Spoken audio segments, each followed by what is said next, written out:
Welcome to the February 10th meeting of the City of Tampa Variance Review Board. From my left, members of the board are Megan Cochran. Aaron Murphy. Todd Foltz.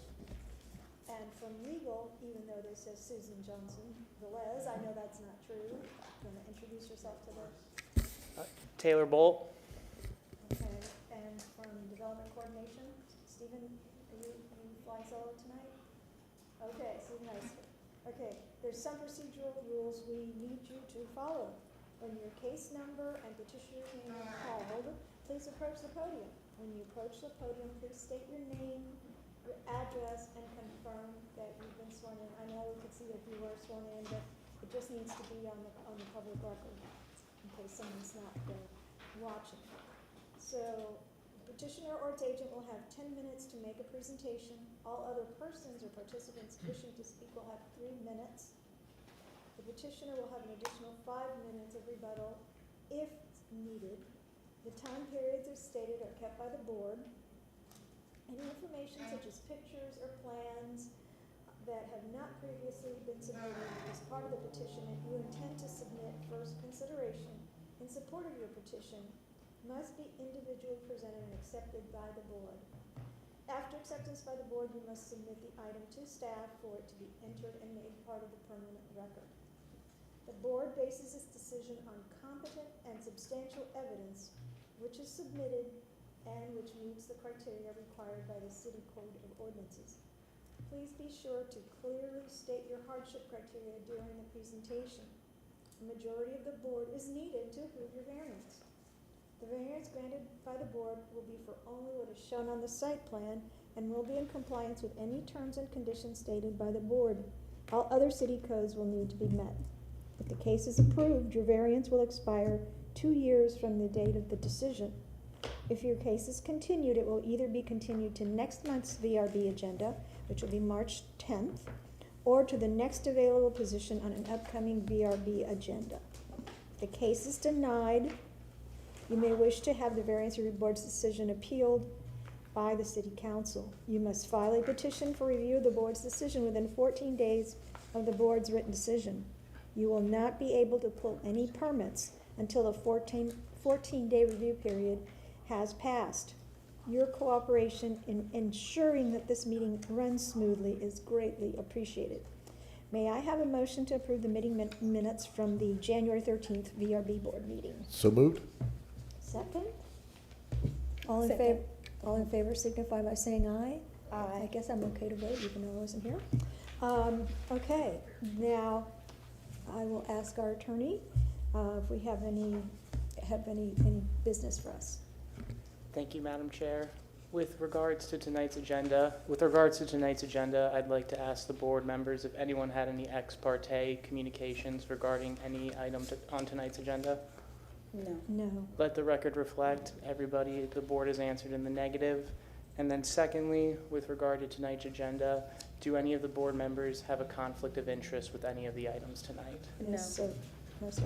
Let the record reflect everybody has answered in the negative. Thank you very much. Okay. Would you like to swear in the audience? I'm sorry? No, I was asking if you wanted to swear them in. Please stand and raise your right hand.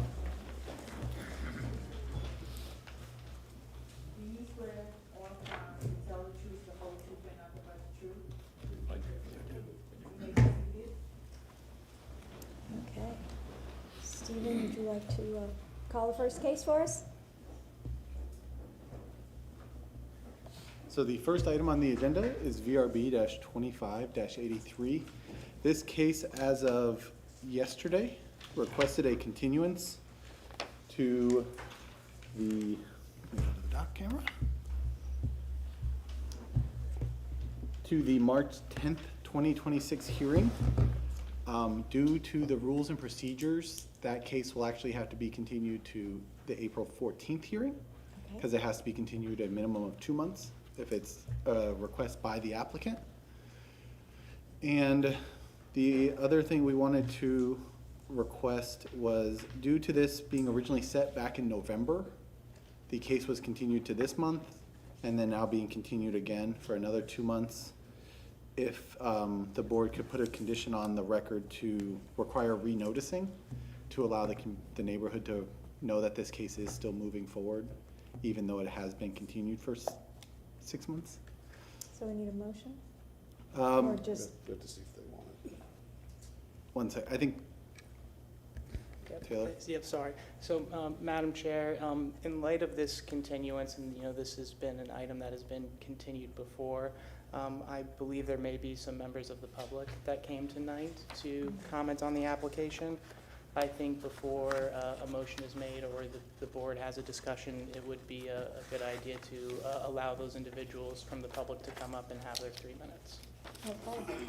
So is there anyone here that wants to speak concerning this case, VRB 25-83 on 541 Lucerne?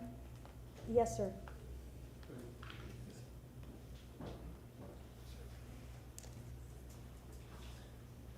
Well, sir, I'm going to have to read this to get through the 3 minutes as quickly as I can, so I apologize for.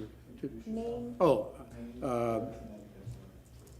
my name is Thomas Green. I'm the next door neighbor to 541 Lucerne, and I'd like to thank you for the opportunity to speak. I'm here to address the request to raise 541 Lucerne to 61 feet MFL with a 4-foot setback, a proposal that is completely out of place in our neighborhood, and I, along with every single neighbor, vehemently oppose this variance. I would say that most neighbors would have come tonight, but they thought it was going to be delayed, so they decided not to come because they received a notice of delay. Let me start with some facts. There are over 3,000 interior single-family homes on Davis Island.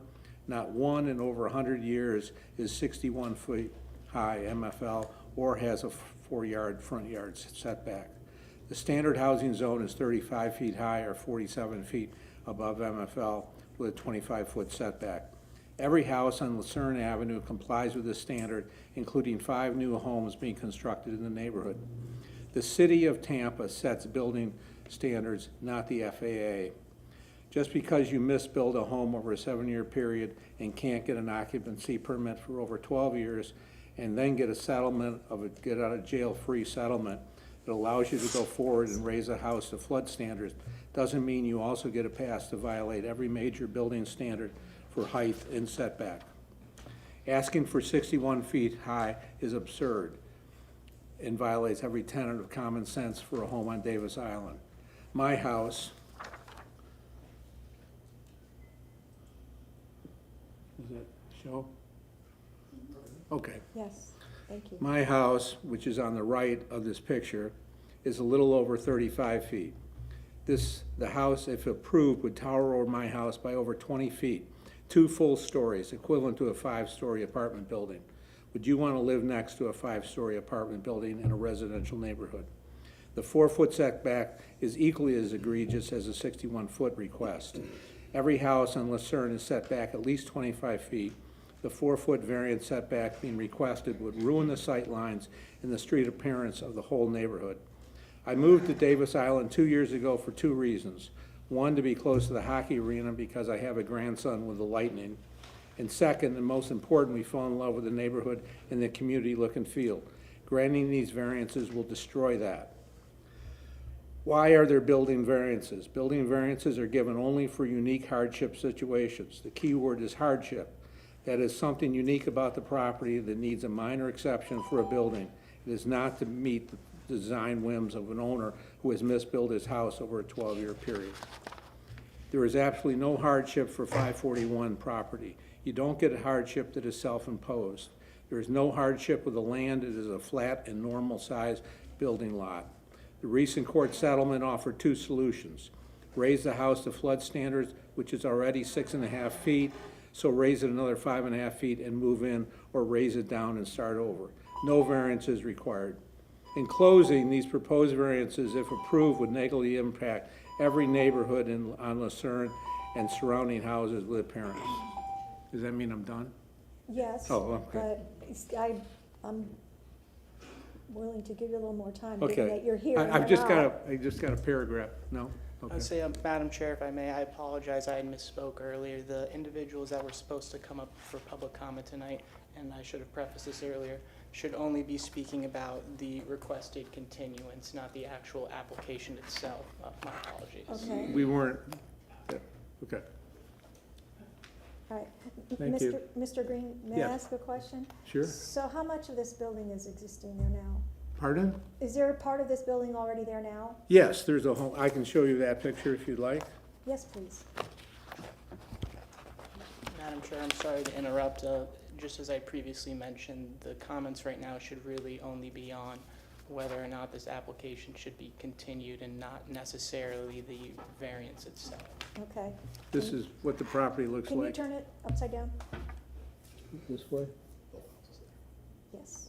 Okay, thank you. That's what it looks like. The middle of my home is on the right, and there's another home on the left, obviously. Okay, and And I that's where they apolo- want to raise it. They want to just raise it up 14 feet. Okay, and I apologize, I wasn't Okay. aware of this situation that our attorney made us aware Yeah, of. we weren't aware of the exact. So, I will also say that we have 13 letters about this case.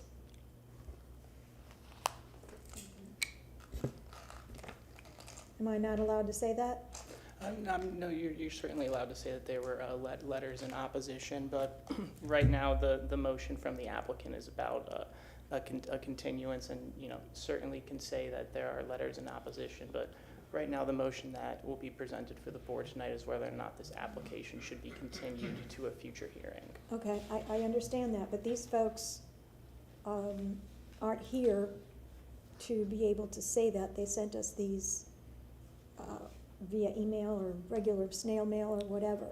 So will they also, so they're also affected by whether or not we hear the case tonight, correct?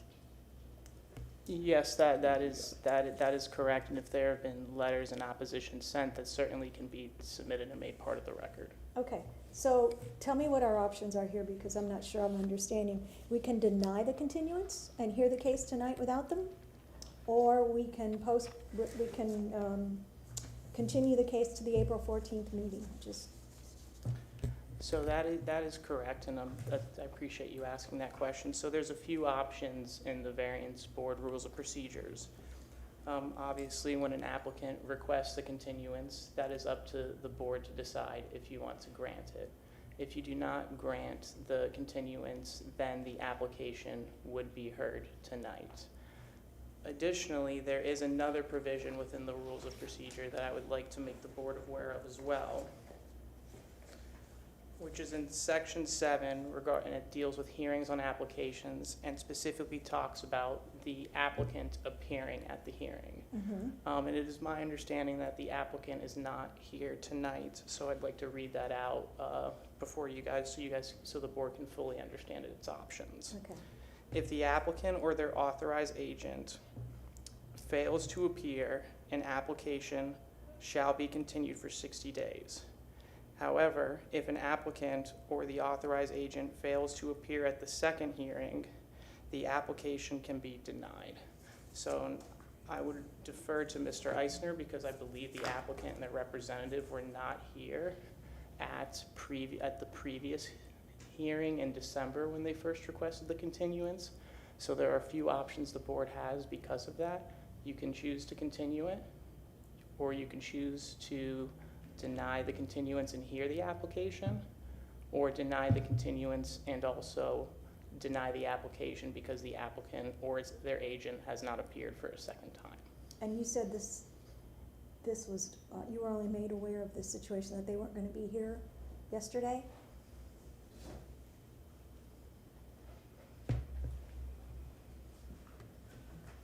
Good evening, Madam Chair. That is correct. I received the email.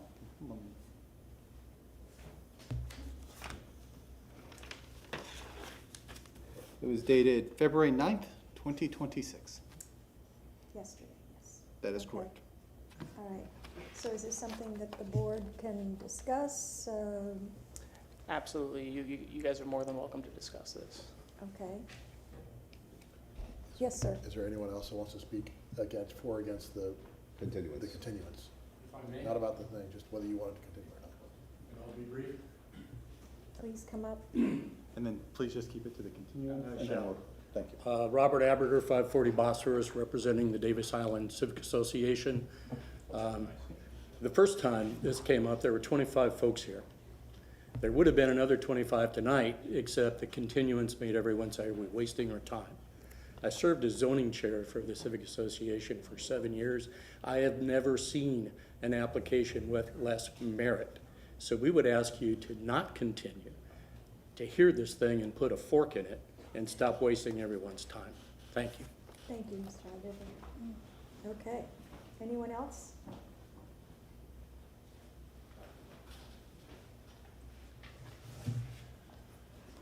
Thank you, board members, and thank you for the opportunity to speak in opposition to continuance of this hearing.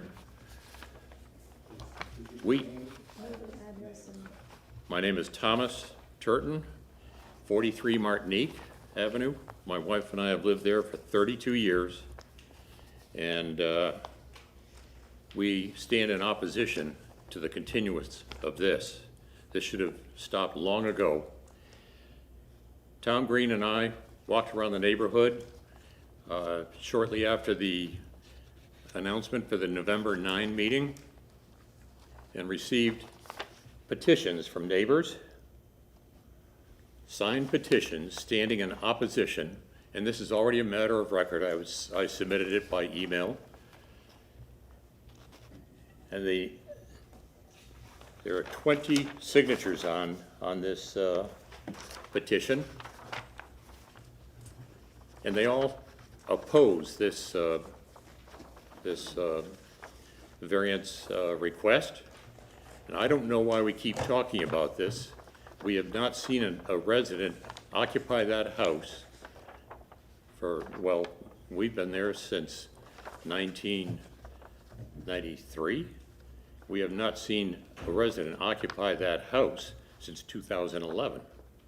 Why do we keep talking about this? Raise it.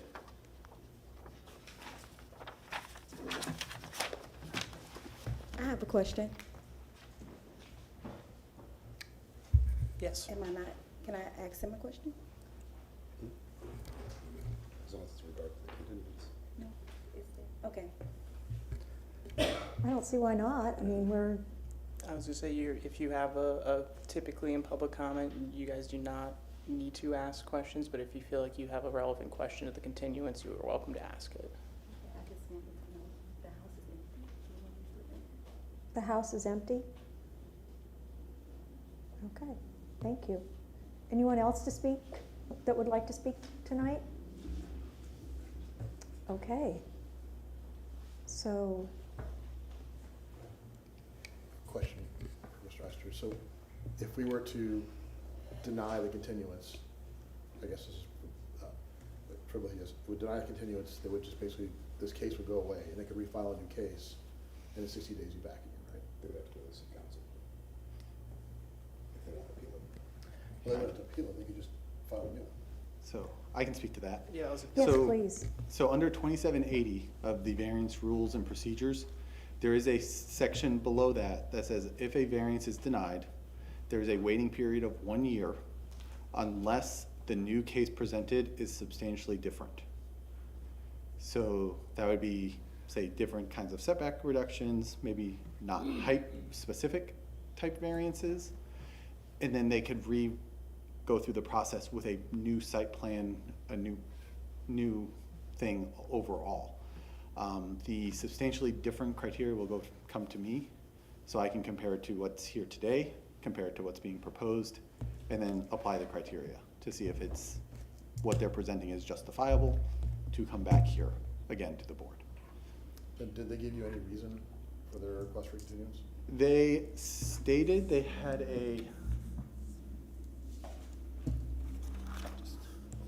we'll just keep it. This is all I was provided for their continuance request as of yesterday. And I know there has been other proceedings, but I am not fully aware of what's going on with those. Okay. Are we in discussion? I can ask this. I mean, I'm really not inclined to continue it. This is the second time. They've not been here either of the two times to present their case. I'm here. Where are they? You know, there's people here who took their time to come. You know, Twice. even if someone, what? Twice? Yes, and I mean, even if the person representing them had come in and said, hey, you know, we have this problem, we need you to continue it, I would have felt a whole lot better than just that little note that you got yesterday. So, I'm not sure how the board feels about it, I'm just one vote, and, there's only 4 people here, so that means we've gotta have a pretty solid decision, but what's everybody's feelings on this?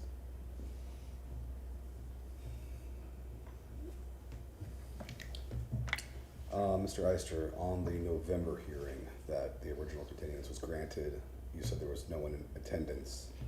That is Did we correct. have the similar short notice of the continuance request? I There- mean, it sounds like there was a lot of people here. Yeah, so there was a longer notice, because in November, that is the month we did not have a quorum. So it did get bumped to December, and then they still requested the continuance from that point forward to this hearing today. So we're talking 4 months if they haven't been able to prepare an appropriate Well, they, presentation Yeah, for yeah, for their that's true. variance. In my opinion, I don't think 2 more months is going to make a difference in their, you know, It's not proposition gonna, for the variance. conditions So I- aren't gonna change. Yeah, I don't think anything's gonna change, or otherwise they would be here today. Yeah. So what would the motion be if we chose to, deny it? So there's 2 different avenues we can go. The board is able to potentially go about denying the continuance. There is one situation where you know, the motion for the continuance, it does not pass, then the hearing would be held. But as I had mentioned previously, within our rules of procedure, there is an obligation for the applicants to appear before the board, and if the applicant or authorized agent fails to appear the second time, the application can be denied. So those are the 2 different avenues the board has. If the board does choose to go the route of denying the overall application, you know, certainly want to make reference to the specific reasoning in our rules of procedure as to why. The rules and procedures not having been met? Okay. At that time of motion, would we reference the site plan and everything in their application, or we'll just motion for now due to the rules of procedures that 2 consecutive?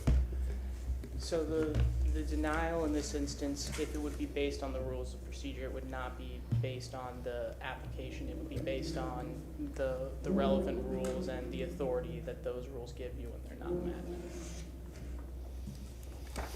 Okay. You guys want, I can't make a motion, but I will certainly entertain one.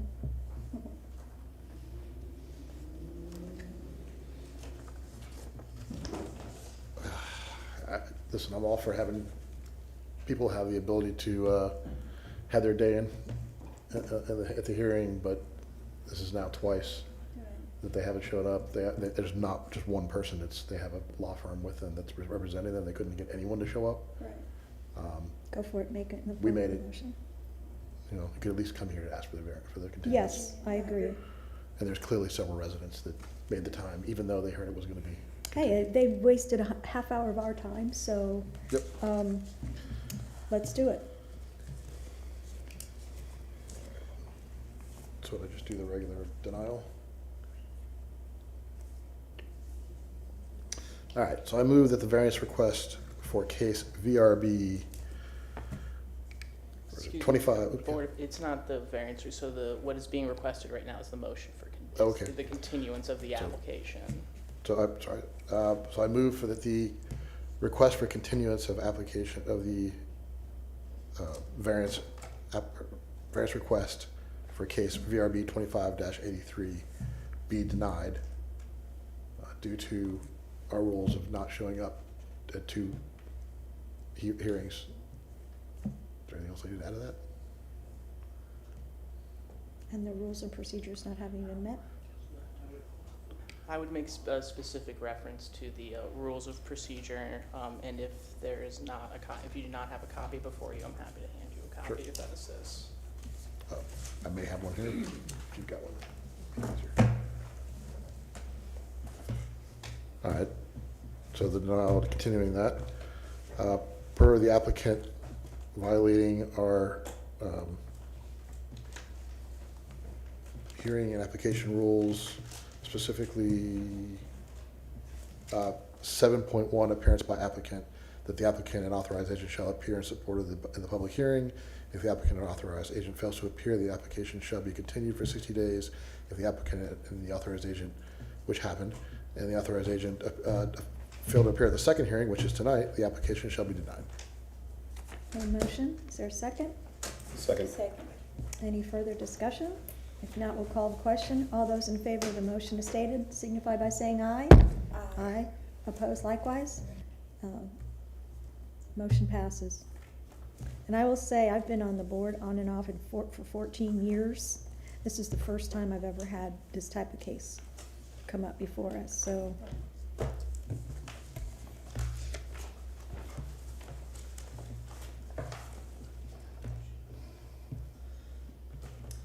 That was gonna be my next question. Yeah, so obviously, this is as Madam Chair mentioned, this is a first situation for us all, so, and re-listening to, Board Member Foltz's motion, I believe that deals with the continuance, and, I apologize, but I think the board should now make another motion denying the overall application as well, using the same reasoning, just to make the record clear that the continuance was denied, and then the application is denied as well, if that is the board's wish.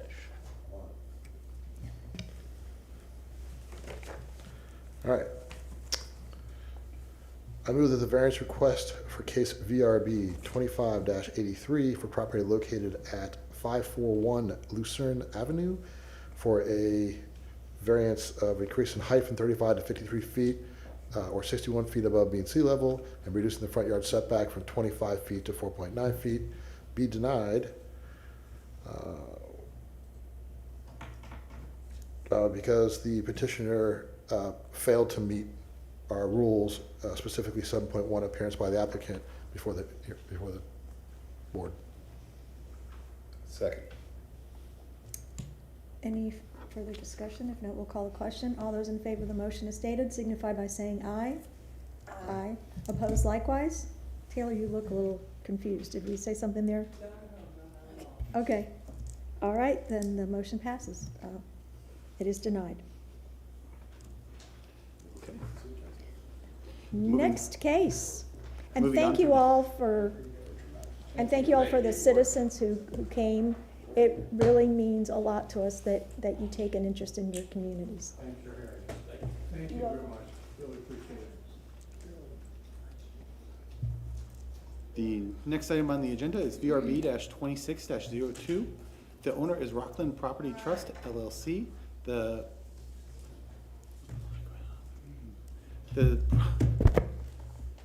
property address is 405 West Humphrey Street, and the request is to reduce the front yard setback from 25 feet to 23 feet to align with the existing house.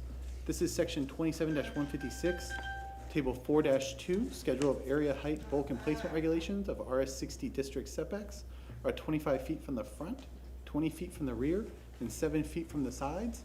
The previous action on this address is COD-24-0000239, work without permits. This is a overall view of the site, showing it's a wooded site. This is the site plan. Outlined in blue, this blue box here, is the existing house. And this hashed line area in the bottom right corner is where the unpermitted work took place. This is a close-up, kind of filtering out the rest of the site. So this was a covered entry with a covered open carport area that was closed in. And I have a photo of that. This is what the new front of the house looks like. The front porch remained, and then the wall was placed in between the supporting beams of where the carport type structure was. Natural Resources had no objections with conditions. The area to be enclosed, at the time of construction, additional natural resource changes and requests can be made to ensure all other applicable sections. Transportation, wastewater, water, right-of-way, stormwater, and TICO all had no objections or no objections with conditions. And this is the criteria under 2780 for the Variance Review Board. And I'm available for any comments, questions, or concerns. Thank you, Mr. Eisner. Is the petitioner here?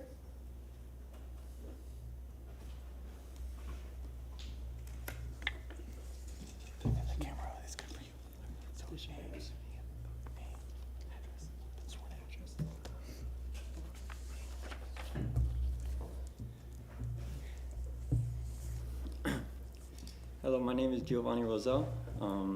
The address is 405 West Humphrey Street. I have been sworn in. Thank you. So basically, I am the contractor in charge of this property. I was contracted to take care of the stop work order that was received due to the unpermitted work. Doing so, the city finds that the building was violating the property setback, which was 25 feet. The reason for the variance is because we want to reduce it to 23 feet so that we're not in violation, because when the building was built, it was already violating the property setback. It was built in 1979. The work that was done did not change any footprint. If you look at it from the top, it remains the same. All the work was just inside. We closed the carport, and footprint did not change. We did not extend any section of the house other than, of course, the carport. So, yeah.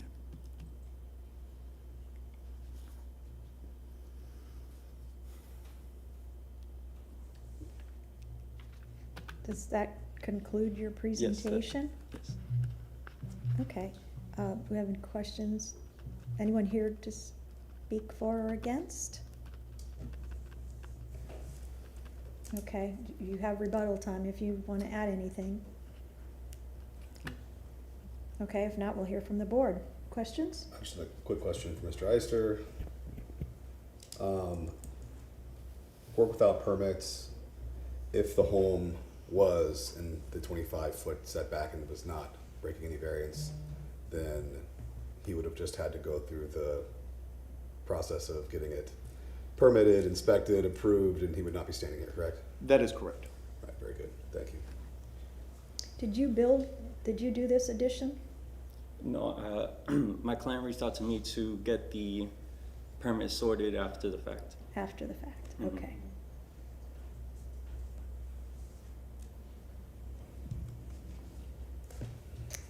And we don't really have any drawings of what's there other than that one photograph? What they emailed us. Yeah, I'm looking at that now. Yeah, I believe the code enforcement case was submitted as well.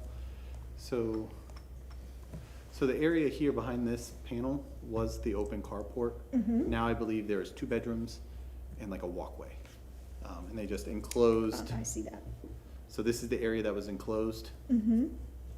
which is a part of the original footprint of the house. I did look that up. This was all constructed back in the 70s, or back when the house was originally built. And then now they're trying to fix it. So they would, even though they're in the encroachment to do work in there, they wouldn't have had to get a variance? I don't know They would have to get one what anyway, was right? done when the house was originally built. No, To you're be at you're asking this if he would actually apply for a building permit now because the house is yes, he probably. He would have to come That and is get it. correct. Yeah, because this is a RS 60 property, so it should have a 25-foot setback. And from the survey, you can see here, it's 23.2 And at the front unmodified corner. so the house was probably built before the zoning was in place? 1979. 1979, so the zoning was in place at that time. So it could have been inspector at the time, it could have been any. Administrative variance, given how little encroachment there is? I could not find anything back when I Okay. did the record search. Mm-hmm. So I think it was just an error that was kind of continued on, and then it got picked up when the unpermitted work occurred. Very good. Sorry, I'm just looking at the drawings. Okay, so we've So closed, he needs our approval so he can actually get a building permit to get it inspected and get it approved, or modify it to make it. That is correct. Because they did the work without permits, or even if they did the work with permits, it would still be here in front of you today because of the historic condition of the lot. And so if we denied it, he would have to do what? Modify the existing house? He would have to return it back to the existing, and it would have to just remain like that with the nonconformity of the front setback. when was the addition, the work done? Do we know that? The code enforcement case was back in 2024. I think when you look back in the record, I think the addition was done in 2023. I mean, the drawings, as I'm seeing them, look pretty complete. Assuming they were built to those drawings. That is correct. I think there is a pending building permit with the condition that they have to get the variance. Okay, okay, that makes sense. I mean, they have, you know, bearing, non-bearing walls, details, all of the CMU and reinforcing. I mean, I don't have a full set, I'm just looking at it on my phone, but thoughts? I think we should close the public hearing and Oh. go for a motion. Okay, oh, we kind of did, we're in Did we? discussion. Okay, Yeah, sure, motion. I move that the variance request for case VRB 26-02 for property located at 405 West Humphrey Street be granted as depicted on the site plan presented at the public hearing for a reduction in front yard setback from 25 feet to 23 feet with an encroachment for eaves and gutters based upon the applicant presenting competent and substantial evidence in the record and at this public hearing for an unnecessary hardship or practical difficulty when considering the 5 hardship criteria set forth in section 27-80 of the city code, specifically the home was built in 1979 with the existing encroachment into the setbacks, and to complete the closure of the existing carport, we need to vest that existing setback from 1979 of 23 feet. Second. any further discussion? I'll call the question. All those in favor of the motion as stated signify by saying aye. Aye. Opposed likewise? Okay, motion passes. Thank you.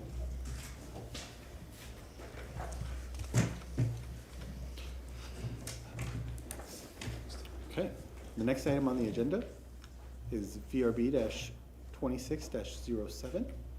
The owner is Gregory Gutierrez. The property address is 1813 West Wattress Avenue. The zoning is residential single family, RS 60. The request is to reduce the air conditioner equipment setback from 3 feet to 2 feet on the east side of the property. Code section in reference is 27-290-6. Air conditioning and pool equipment for single-family residential uses. Air conditioning and pool equipment shall not be permitted in the front of the principal structure. The air conditioning and pool equipment may be placed in the corner, side, and rear yard that follow the setbacks are maintained. Corner, 11 feet, side, 3 feet, and rear, 3 feet. Previous actions is DE 1-20-145, which allowed for the 2-story accessory structure. BLD 24-0505-924, which is the building permit for the accessory structure. And then they've gone to the ARC board multiple times, but because this is not a ARC code section, it's in front of you today. Okay, This is the property shown from aerial. This is a site plan showing the accessory structure and the placement of the air conditioning unit. This is a close-up showing the 2 feet from the east property line. And then here are some photos showing the unit. It's just placed there on the side, in the side yard between the fence and the accessory structure. And then there's the measurement of 2 feet, which is a little hard to see on the PowerPoint, but it's 2 feet to the very edge of that unit from the fence From the slash fence. property line. okay. Natural Resources had no objections. Transportation, wastewater, water, right-of-way, stormwater, and TECO all had no objections or no objections with conditions. This is the criteria under 2780 for the review of hardship. And I'll be available for any comments, questions, or concerns. Thank you, sir. Is the applicant here, please?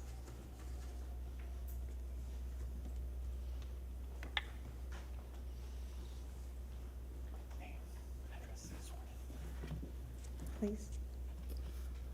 Thank you. I'm Gregory Gutierrez. I live at 1813 West Wattress Avenue, and I have been sworn in. So we purchased the home in 2019, and there was a existing carport that was in pretty poor condition. So we wanted to take it down and put up a proper accessory building.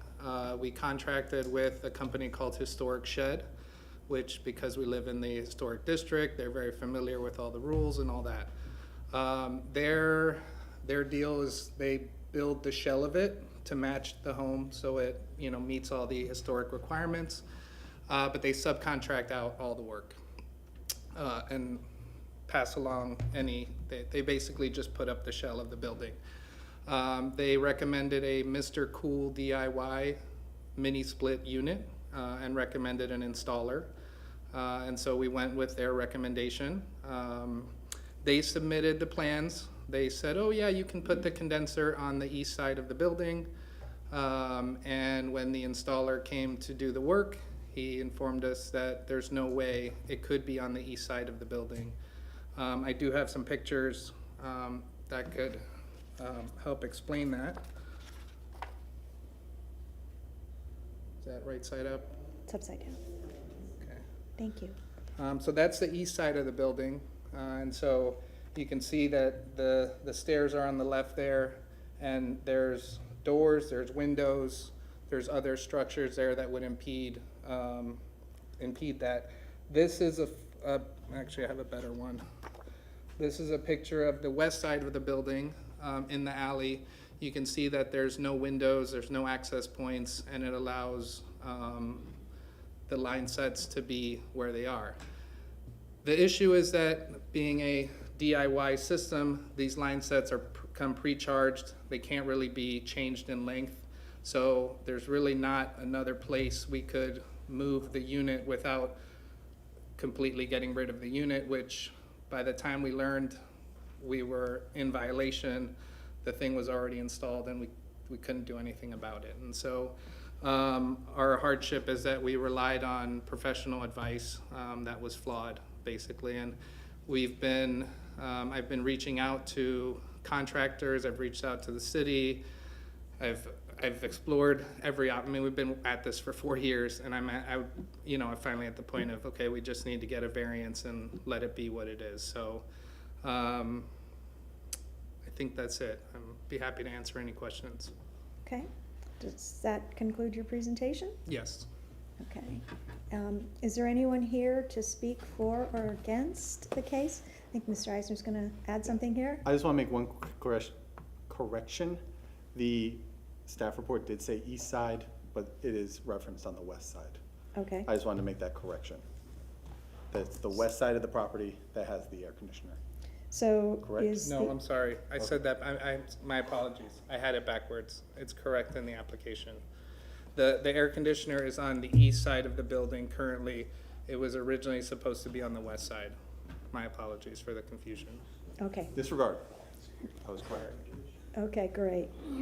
All right, is there anyone here to speak for or against?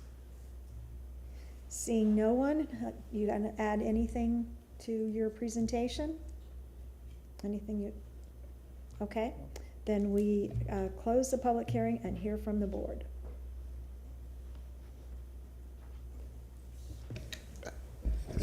Seems pretty cut and dry to me. Pretty cut and dried. Yeah, It's a small, thin air conditioner. It's not blocking much. No, it's you know, minimal, Yeah. the intrusion. So let's hear a motion. All right. So I move that various requests for case VRB 26-07 for the property located at 1813 West Wattress Avenue be granted as depicted on the plan presented in the public hearing for a reduction in the side yard setback from 3 foot to 2 foot on the east side. Upon applicant presenting competent and substantial evidence in the record for this public hearing, of a unnecessary hardship or practical difficulty when confronted with the 5 hardship criteria set forth in 27-80 of the city code. Specifically that the homeowner relied on professional experience and was led down the wrong path and did not create the hardship himself. And this does not have any effect on any neighboring properties. Have a motion, do we have a second? Second. Any further discussion? No. All in favor of the motion as stated signify by saying aye. Aye. Opposed likewise? Your request passes.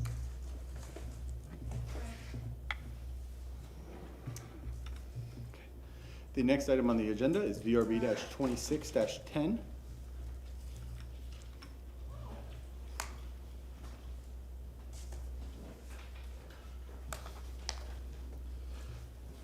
The owner / applicant is Honora Fields. The location is 10701 North 15th Street.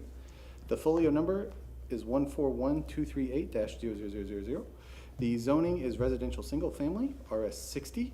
The request is to increase the building signage from 8 square feet to 24 square feet for the permitted large daycare use that they obtained through a special use application. The reference for the increase in signage is because the property is still zoned residentially, they are only entitled to 8 square feet of signage. And then with the proposed sign is 24 square feet. And it's a backlit illuminated sign with the letters that slide in to display messages, not electronic. Natural resources, transportation, wastewater, water, right-of-way, stormwater, and TECO all had no objections with the placement of the sign, which will go on the existing building right here where the yellow hash and arrow are. And then that faces North 15th Street. And I'm available for any comments, questions, or concerns. Okay. Hi, happy Tuesday. I'm Anna Northfields. I've addressed 10701 North 15th Street, Tampa 33612, and I have been sworn in. I lived at this property, my family and I, for almost 30 years. Due to the rising cost of commercial rent, we decided to take our home and rezone it for a child care center. So not a home, not a family child care home, a full child care facility. We've upgraded all of the electrical, HVAC, water, natural resources, everything that they asked us to do, we did that to make it commercial. We were approved, fire alarm system, all that good stuff, we were approved. So now we're open, ready to go, and they're like, hey, although we approved you to be a commercial facility, you can only have this small sign. So I'm here today to ask for this variance due to the hardship because one, potential customers will not be able to determine that this particular building is now a child care facility versus a child care home or family child care center. And in addition to that, with such a small sign, and although it's in residential, it's not really residential. It's a very busy street going both ways, north and south. There's public transportation, Heartline. There's a main school. There's another charter school. So it's lots of traffic that goes north and south on that street. But by having such a small sign with the existing zoning, it creates a hazard because people would have to slow down to try to find the building. In addition to that, if there were any emergencies, personnel, although there is a monitored fire alarm system with the fire marshal, because of course it's commercial now, it'll just look like a home. So we need something that differentiate us from not being a home, not being a family home, child care center, or just a family child care center. So, just like a family one versus an actual commercial child care facility. In addition to that, if we stay with the regular zoning, there would be a competitive disadvantage because there are other child care center facilities in the area with bigger signs, And although we've both done the same thing to be a commercial facility, adhered and complying with all, laws, policies, zonings, and things of that nature, it would still appear as if I'm just a small family childcare home versus an actual full childcare facility. Also, the sign needs to be bigger because there are some, for ADA visually impaired people, there are some people that are still able to see, but they're visually impaired. And because of that, with such a small sign and them locating the building, it would create a potential hazard trying to locate the building with such a small sign when it is actually a full childcare facility. And I also have a picture, if this helps. Bear with me.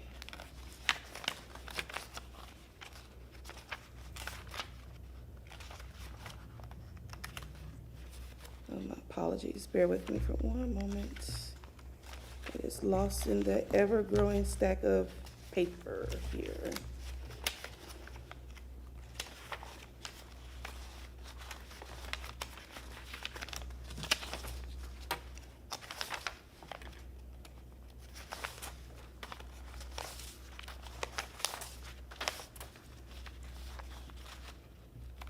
I thought I brought the picture.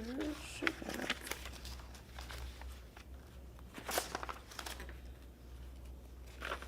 Oh, here we go. So here's a picture, and this is just to be standing across the street. And if you look at the facility, even with the variance, the size of the board displaying to the public that this meeting will be here this evening, it's still, it's closer to the street, but you're still not actually able to see it in detail. However, the proposal is for the set, for it to actually be on the facility itself between the two windows. That's where it would go. It won't interfere with the structure of the building, just being put on. It's aluminum sign, being put on just with regular Tapcon nails, no type of electrical, anything like that, just an aluminum sign put on the building with Tapcon nails. And that's all for the presentation. If you have any questions, I'm more than happy to answer them. Okay. Does that conclude your presentation then? Yes, it does. Thank you. Okay. Is there anyone here to speak for or against? There's nothing else? Anything you'd like to add before we close the public hearing? The neighbors have been in full support of this project. And the community, the organizations in the community have been in full support of this project. Various organizations in Hillsborough County have been in full support of this project because childcare centers are needed in the 33612 area that are affordable to the citizens in that area. Okay. Thank you. And that's all. Thank you. Thank you, Ms. Fields. Close public hearing, hear from the board. This looks pretty easy to me. I don't have a problem with it. Great solution. We definitely need more childcare available, and you certainly have upgraded your residence to make it fully compliant, and I'm happy to support it. When you guys want to make a motion?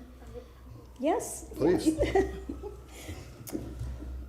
So I move this variance request, case BRB -26-10, located at 10701 North 15th Street, as depicted on the site plan presented at the public hearing.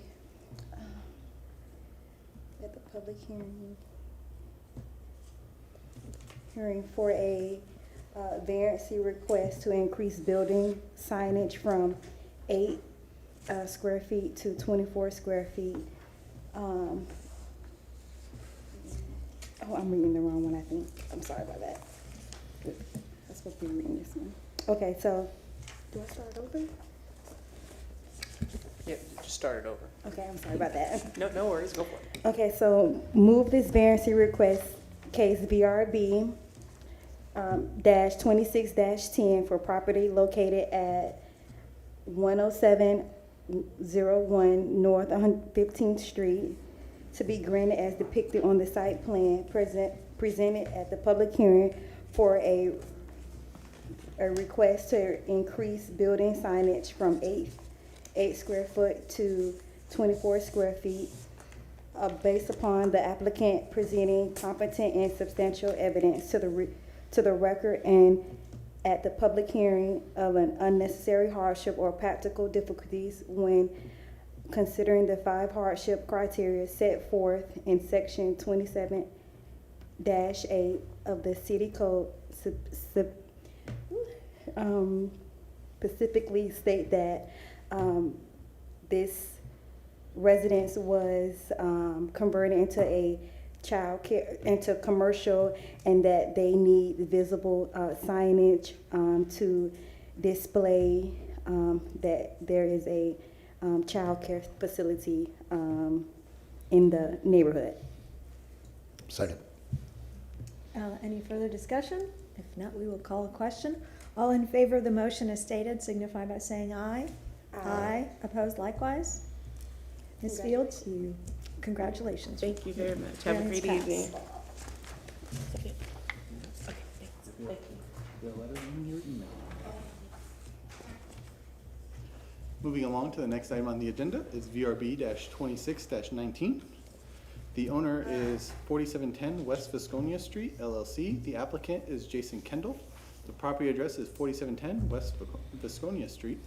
The zoning is residential single family, RS 75. The request is to remove a 38-inch live oak to construct a new single family home. The section in reference for today is 27-284.2.5, permit for grand tree removal, application required documentation, standards and criteria for decision, inspections, petition for review.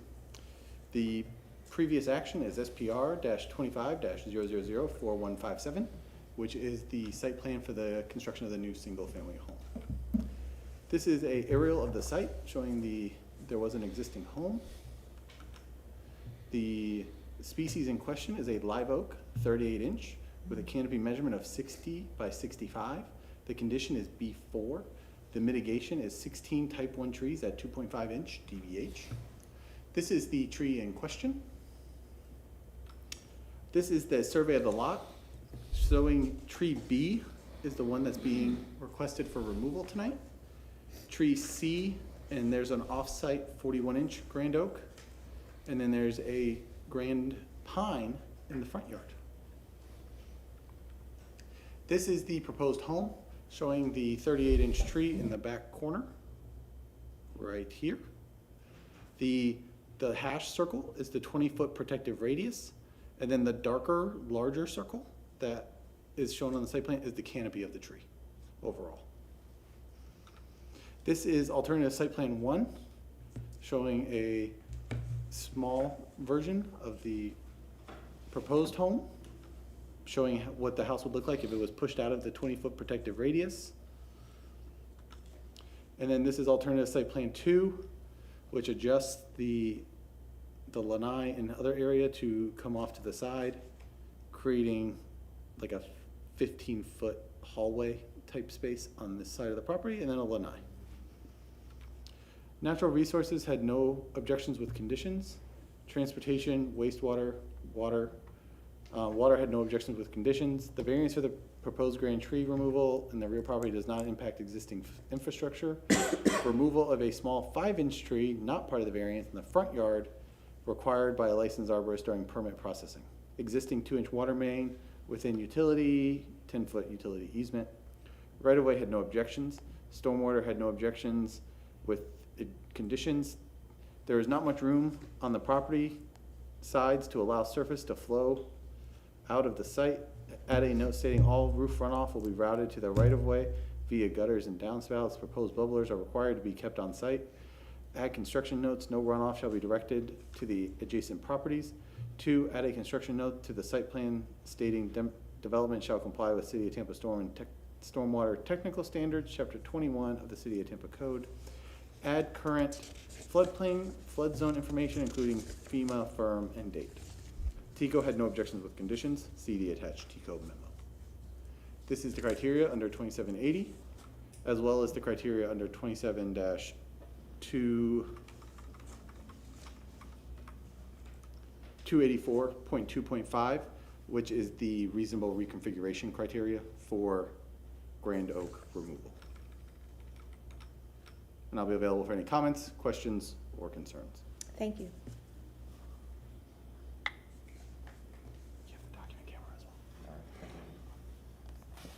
Hi, I'm Jason Kendall, 1316 Corner X Drive, and I've been sworn in. I'm sorry, what city, was there a city involved there? Brandon, Florida. Okay, thank you.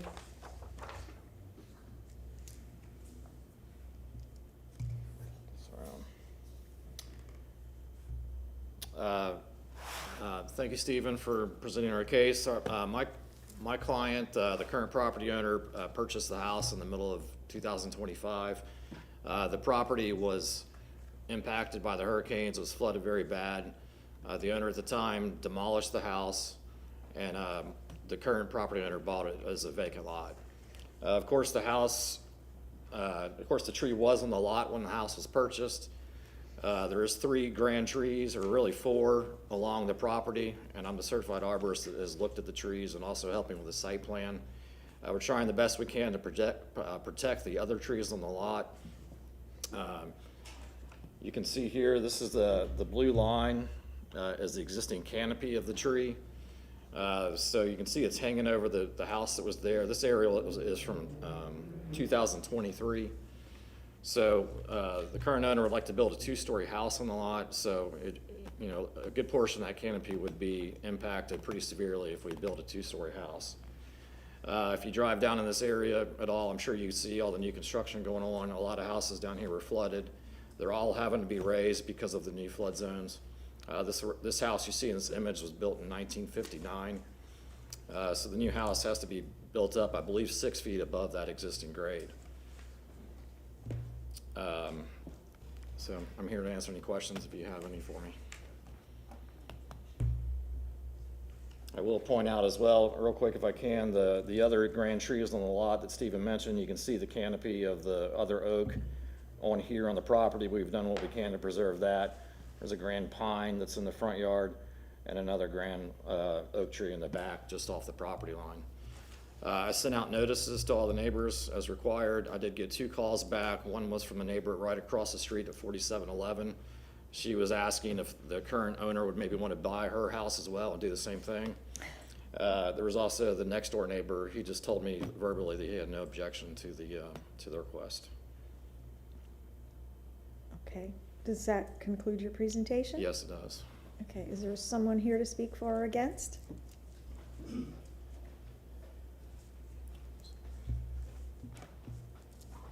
Robert Hobbs, 3318 West Azeel, Tampa. I was sworn. This is really a continuation of Mr. Kendall's presentation because I'm the manager of the LLC that owns the property. And I just wanted to point out or reiterate what he said. This area of Vasconia, this is right where Vasconia intersects West Shore Boulevard, and this lot is 4 residential lots and 1 office or commercial lot east of West Shore. It was severely flooded. The 3 houses at 4712, 4714, 4716 were as flooded as this house that was torn down. One of them has been partially restored. The other 2 remain vacant. The owner across the street at 4711 or at 4713, there's a question whether their houses have been rehabilitated yet. So this neighborhood right around the, if you're familiar with the Cherokee Park drainage pond, there's a little bridge over where West Shore crosses that little canal, was severely flooded. And this house where this lot was had to be torn down. And so that's what the hardship was, is that the creation, the effect of Helene on these properties in this neighborhood. And so without being able to do what they have to do with the trees, the value of these lots is going to go down drastically if you can only build the house that was there in 1959. Mm-hmm. Thank you. Thank you. Anyone else? Mr. Kendall, you've got rebuttal time still if you'd like. I don't have anything, thank you. Okay. we'll close the public hearing and hear from the board. So I happen to live in this general vicinity, and I can back, all these houses were 2 to 3 foot underwater. It was really sad. All of our properties were way underwater, so it was a very cute little house before, well maintained, and it probably would still be standing today had it not been flooded out. And then looking at this lot, I don't, you know, they've done some good job of trying to reasonably reconfigure it, but it really doesn't. I think the tree is in the way of doing a reasonable house that would fit the neighborhood of what's being built there. So It doesn't lend itself to any other layout, It doesn't. okay?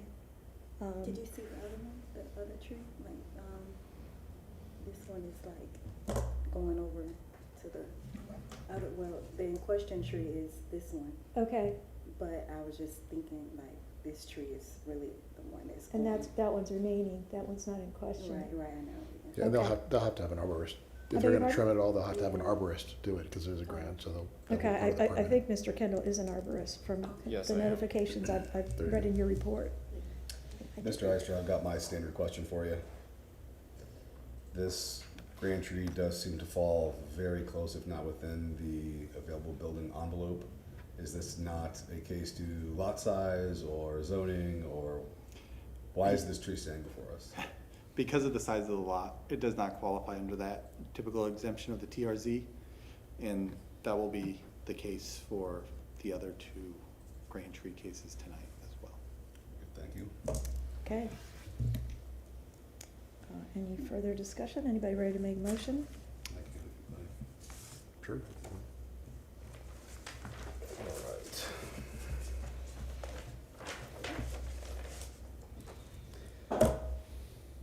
I would like to move that the variance request for case VRB 26-19 for property located at 4710 West Vasconia Street be granted as depicted on the site plan presented at the public hearing for removal of a grand tree based upon the petitioner meeting the burden of proof with regard to the 6 factors for determining tree removal as set forth in section 27-284.2.5 T4 of the city code for granting tree removal, specifically that the evidence provided in the record showed that the existing grand tree is in a location that would greatly restrict the home that we built on the site. The home had to be torn down due to the hurricanes, and really that's all. Okay, we have a Second. motion, second. Okay, any further discussion? If not, we can call the question. All those in favor of the motion as stated signify by saying aye. Aye. Opposed likewise? Mr. Kendall, your motion passes. Thank you. No. The next item on the agenda is VRB-26-25. The owner is Larry Rothfuss, and the applicant is Jay Shea. The property address is 3222 West Barcelona Street. The zoning is residential multifamily, RM16. The request is to reduce the front yard setback from 25 feet to 15 feet and reduce the rear yard setback from 15 feet to 7 feet. The code section in reference is section 27-156, table 4-2, schedule of area, height, bulk, and placement regulations of RM16 district setbacks are 25 feet in the front, 15 feet in the rear, and 7 feet on the sides. This is the property in question.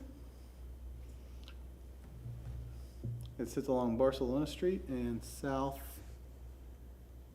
I can't remember it, Ferdinand Avenue.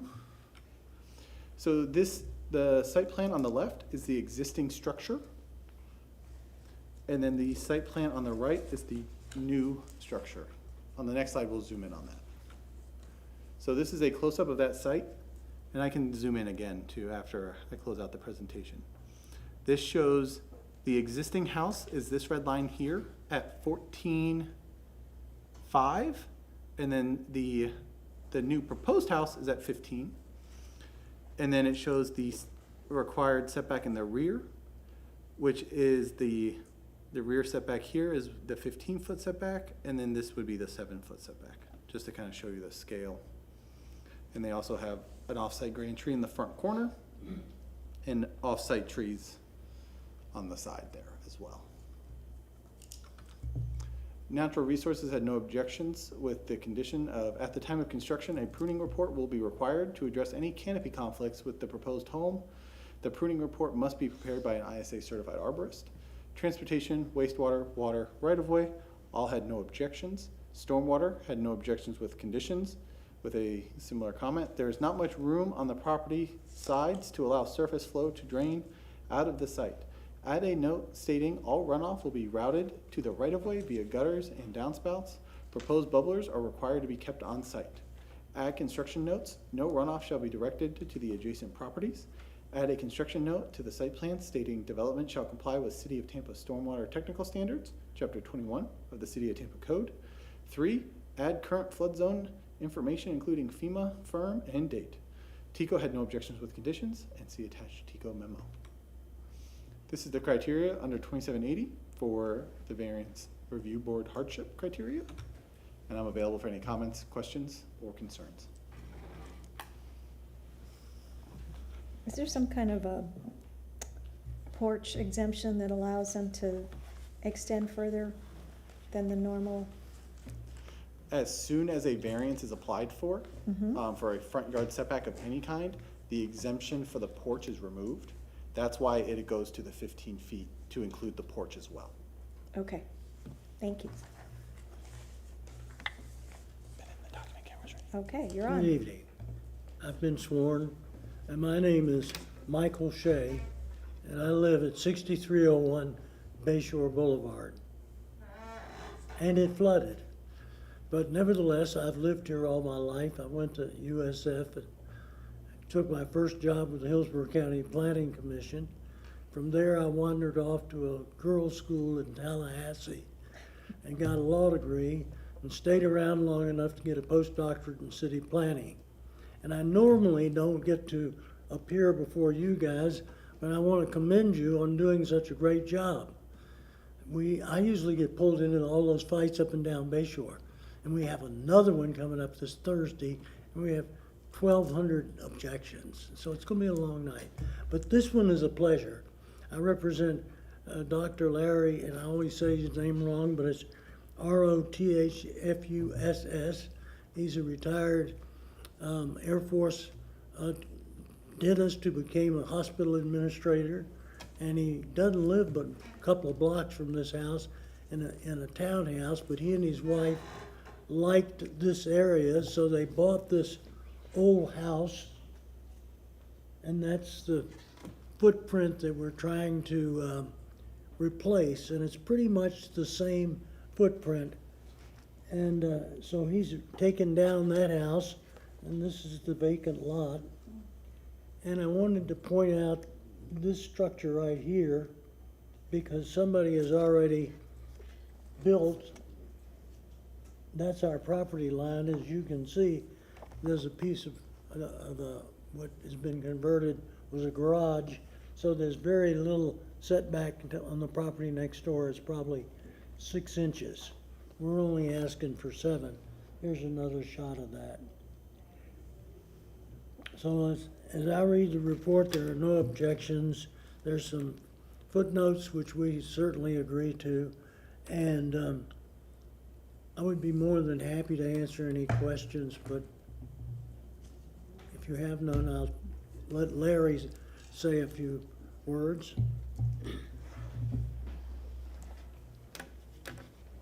Good evening. My name is Larry Rothfuss. I'm the property owner of 3222 West Barcelona Street, and I've been sworn in. Thank you. I bought this lot not knowing that it was actually a multi-family lot. I looked around the neighborhood. I currently live about 3 blocks away from this, and I wanted to have a single-family home. All the homes in the vicinity were single family homes, and I thought, well, this will be a great lot. And I wanted to build a home that my wife and I can age in place in, and we'd really like to get the opportunity to have a downstairs bedroom, master bedroom, and have our primary living space downstairs, and then a couple bedrooms upstairs that visiting grandchildren and my 2 daughters, when they come, can stay at our residence. I'd also like to have a garage, which would help keep cars off the street, because these brick streets seem to be very narrow and cars are parked in the streets all the time, and that just, in my opinion, adds to congestion and the potential for safety hazards. Pedestrians walk in the streets as there aren't sidewalks typically in these lots. So I would appreciate your consideration for me to build a new home as designed. Thank you. Thank you. Does that conclude your presentation? That Yes, ma'am. concludes. All right, thank you. Is there anyone here to speak for or against? Seeing none, if there's anything you'd like to add before we close the public hearing? No, I think we're ready Okay. for you to vote. All right, thanks. We'll close the public hearing and hear from the board.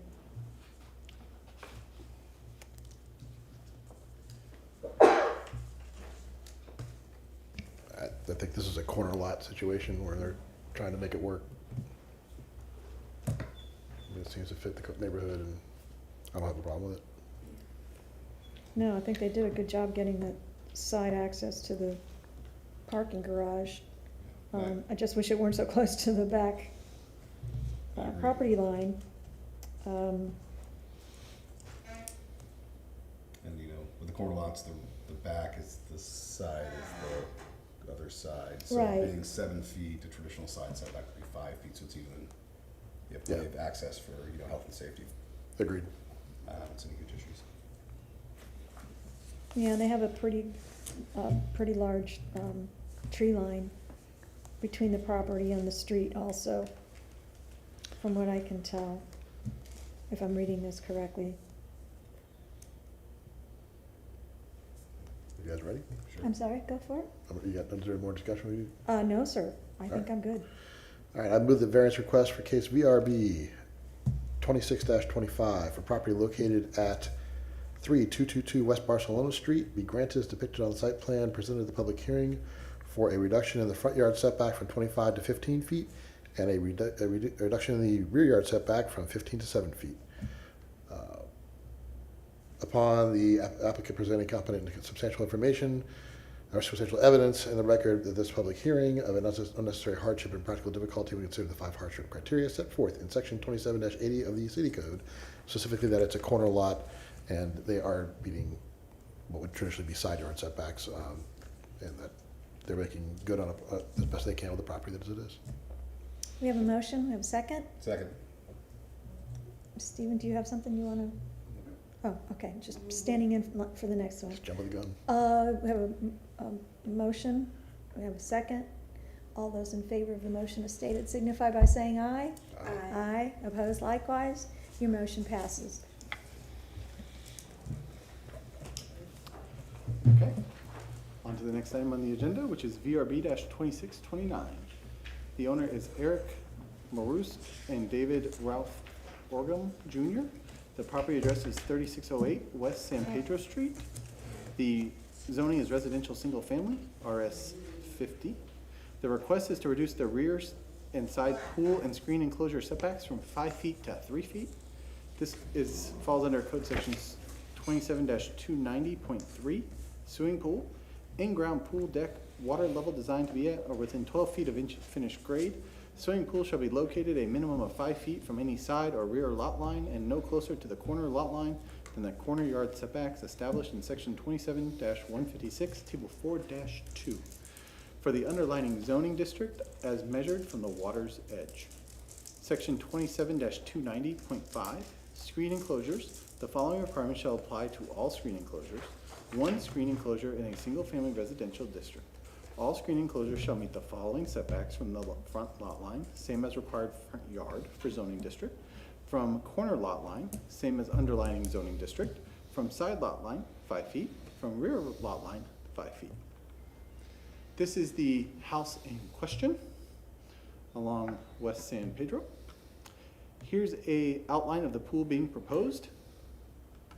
This is a close-up of the pool. So as you can see, the pool deck edge is at 3 feet 8 inches. And then the water is a little bit inside of that with the coping. So this is the water area. This is grass here around the pool deck, and then edging. Natural resources had no objections. Transportation, wastewater, water, right-of-way, all had no objections.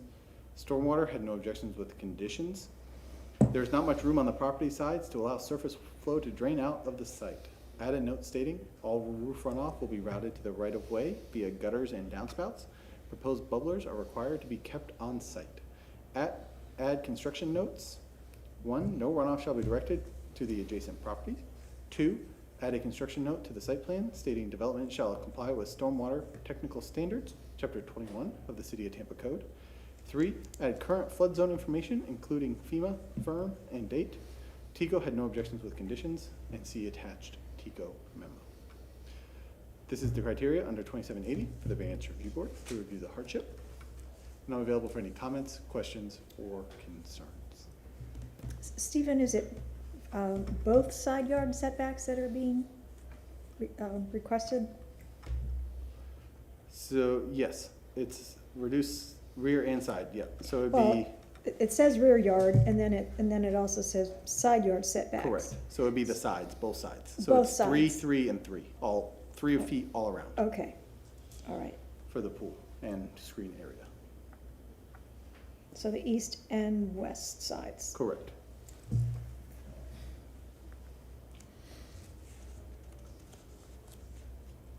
Okay, thank you. Do you need the document camera as well? Can I show my iPad on? Yeah. Okay. Thank you.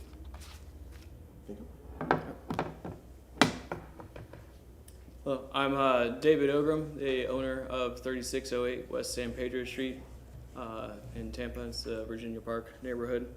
And I've been sworn in. Thank you.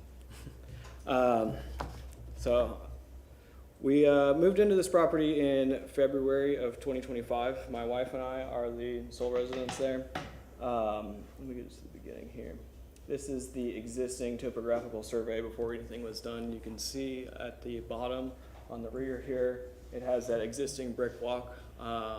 I've not seen photos, but I've seen the evidence in the yard that previously there was a greenhouse shed back there, a lot of gardening areas and everything. The original owners had really taken a passion to the outdoor space. Unfortunately, before we had bought it, while some other owners were there, the hurricane had come through and taken down the fences between this house, all the neighboring yards, severely damaged the trees. A couple of branches had come down and fallen on a neighbor's shed that you can actually see. This shed here is nearly a foot encroached onto the property that had sustained damage from those trees. So the trees were deemed by an arborist dead and dying and removed around the time of us purchasing the property. In light of that, we're trying to restore our backyard. This is the current condition of it to the outdoor space it was always designed to be from the original intent. And trying to enjoy that space, even with professional mosquito treatments and everything, it's unbearable in South Tampa, the number of mosquitoes that are there, even with significant chemicals, which we're really against using with our pets and everything. They still come about just from neighboring properties and yards. And without the foliage there, being the south side of the house, it gets an intense amount of heat and sunlight. So we have proposed the reduction of these side yard setbacks and the rear setback from 5 foot to 3 foot. This was based off of our initial plan before we had gotten the topographical survey. The rear setback, we're only requesting 3.8 feet reduction from the 5 foot. Due to the encroachment of the shed on the rear of the property, we wanted to allow 3 feet of space around the entire outside of the screen enclosure just for safety and maintenance purposes, so it wasn't too much of a pinch point.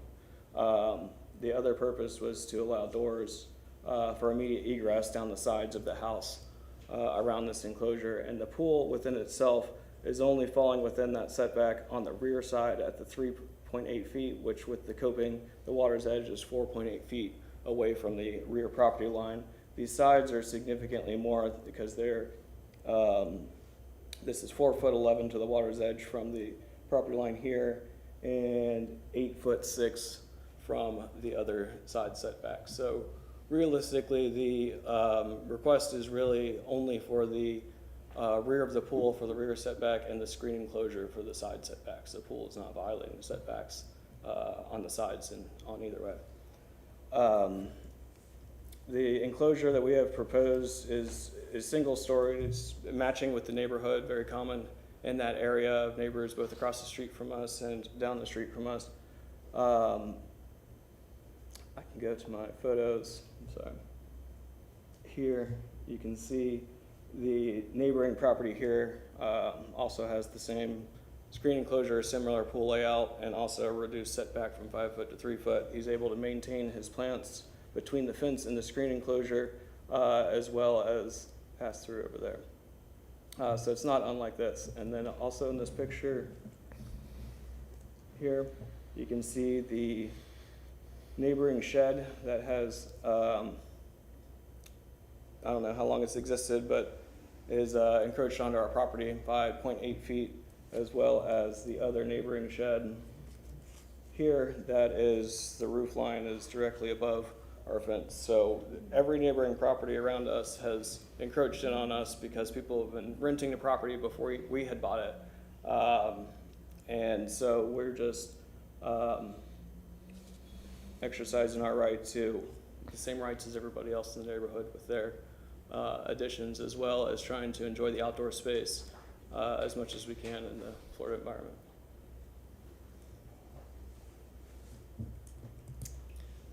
As far as the stormwater with this, I know it was a huge concern with the city. They didn't make too many comments about it, but we will be removing about 10 inches of dirt from the grade in the rear in order to properly encourage the drain flow around the house. There is existing underground pipes all the way around the perimeter of the house. On the east side, it was noted that they're a little bit clogged, so we'll be replacing those along with this project to ensure proper storm runoff. Okay. Does that conclude your presentation? It does. Okay. Stephen, can I ask a question? So the side yard setback is 5 feet in this neighborhood? How big a lot are we talking? So the side and rear yard setbacks are 5 feet because it is a screen enclosure. So those are the screen enclosure setbacks of 5 feet.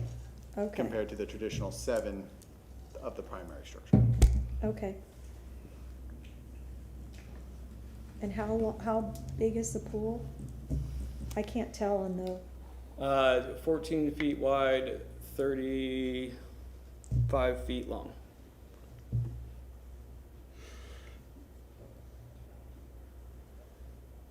okay. All right. Yeah. Okay. Anyone here to speak for or against?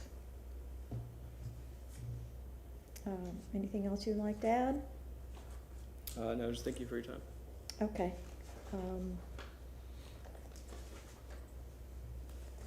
Any questions? We've seen lots of these pool screen enclosure. This one seems pretty standard to a bunch of other ones we've heard. They're keeping 3 feet, that's plenty of room to get around it. Get around Much it. better than the 0, which we get asked for many times. Yeah. Yes. So I appreciate that. Okay. Well, we'll close the public hearing and hear from the board. All right. I would like to move that variance request for case VRB 26-29 for property located at 3608 West San Pedro Street be granted as depicted on the site plan presented at the public hearing for a reduction in both pool side yard setbacks from 5 feet to 3 feet and the rear pool yard setback from 5 feet to 3 feet. Based upon the applicant presenting competent and substantial evidence in the record and at this public hearing of an unnecessary hardship or practical difficulty when considering the 5 hardship criteria set forth in section 27-80 of the city code, specifically that really for a average size pool, this is the only place that it could be placed, that the pool itself is not really encroaching onto the side setbacks as much, it's more the screened in enclosure. They are leaving 3 feet around the entire screen enclosure for maintenance and for ingress and egress, which is great, and that all of the drainage needs as required by the city code will be handled prior to approval. We have a motion. Do we have a second? Second. Any further discussion? All those in favor of the motions stated signify by saying aye. Aye. Opposed likewise? Motion passes. Thank you. Thank you.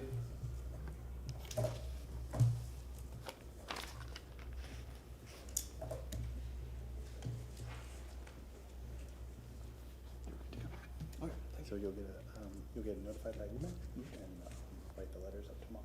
They'll get sent to the board, and then after 14 days, you can move forward. Okay, thank you so much. One clerical thing to clean up before the next case. Item number 7 on the agenda. I forgot Yes. to make a slide for it, so we could address that. So it's Okay. VRB-26-27. The owner is the Department of Transportation, and the applicant is Jessica Iserman. It's 4500 West Cypress Street, which is the Charlie's Steakhouse. They have a sign, the old Charlie's Steakhouse sign along I-75 is located within the FDOT road expansion. They are finalizing those plans, so they asked for a continuance to June 9th, 2026, to give FDOT the time to finalize all their plans for the road expansion, so they don't have to relocate the sign a third time. Didn't they come before us already with some signage? This is the old Charlie's that is still open. They did request to move this once, and they did, and then the scope changed for FDOT, and their FDOT told them they would need to relocate the sign again. So they are verifying before they relocate a second time that the plans are finalized. Okay. And the deadline, the date that FDOT gave them, I think was in May, so that's why they requested for the June. Okay. So all those could be finalized. Will that give them enough time for notice? So because they've already noticed and is being continued at the public hearing today, they will not have to re-notice. Hopefully they're here if they need another continuance. Yes, hopefully they are here Touche.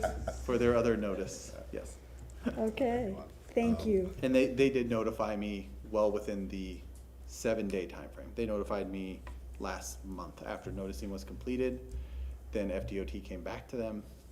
As soon as they got that confirmation, I think it was a day after the notice deadline, they reached out to us. So they did comply with all the rules and procedures. Very good. Thank you. I can do that.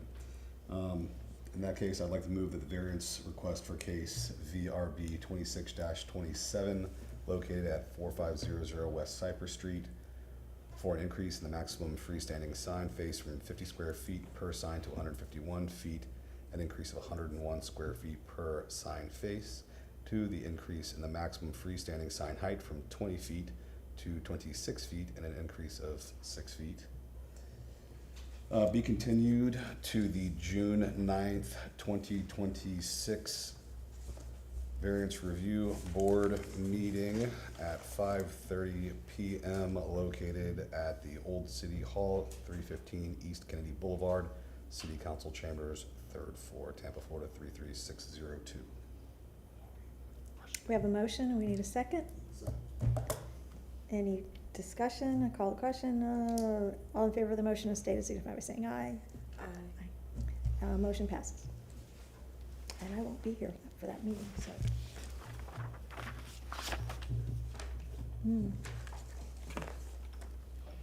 Now on to item number 9 of the agenda, VRB-26-30. The owner of the property is 3HR Investments, LLC. The applicant is John Ferrer. The location is 9408 Orange Grove Drive. The zoning is residential single family, RS 60. The request is to reduce the front yard setback from 25 feet to 15.5 feet. This is the property in question outlined in the orange cube. This is the survey of the site. You can see here wetland line B. That is the verified wetland line by the Environmental Protection Commission. The city of Tampa has a 25-foot wetland buffer setback from there, showing this second hash line that the house follows along.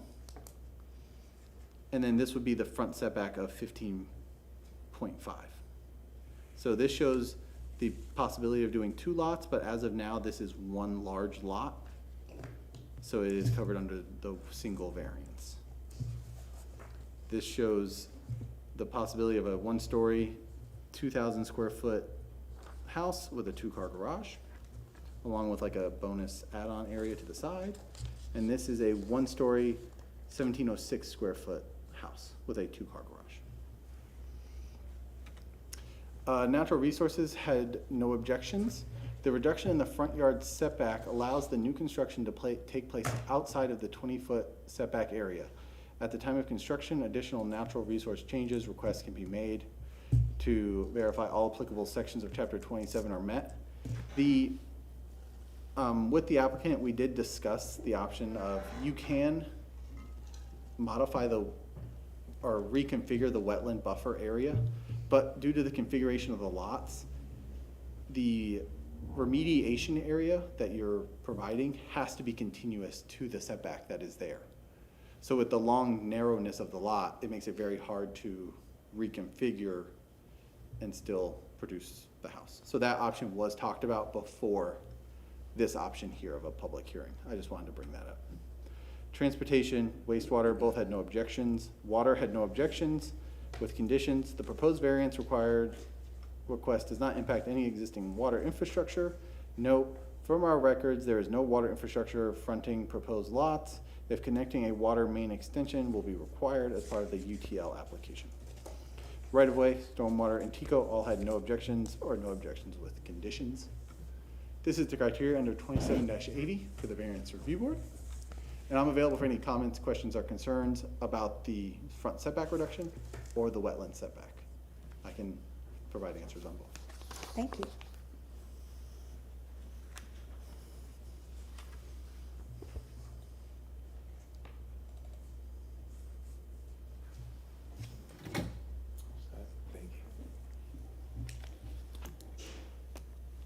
Good evening. My name is John Ferrer. My address is 2120 Chestnut Forest Drive, and I have been sworn in. I'd like to start off my city? presentation with Sir, your full address, what city? 2120 Chestnut Forest Drive, Tampa 33618. Thank you. Sorry. So the first photo, you can see the aerial image, and the property backs up to a lake / stormwater drain. That's the first photo there. Then I'll move on to the next. That's the front of the property. The next photo is standing from the south looking towards the north. This would be considered Lot B on the survey. The next photo is directly from Lot B looking straight back towards the wetland area. And then here's a photo of looking direct at Lot A, and you'll see some trees there that I'll address that after my presentation. And then here's another photo that shows the trees a little bit closer up. And then here is the property to the north. This property has a 15.5-foot setback, and the properties along the north side in front of the park are a PD, and those properties are all have a 15-foot setback.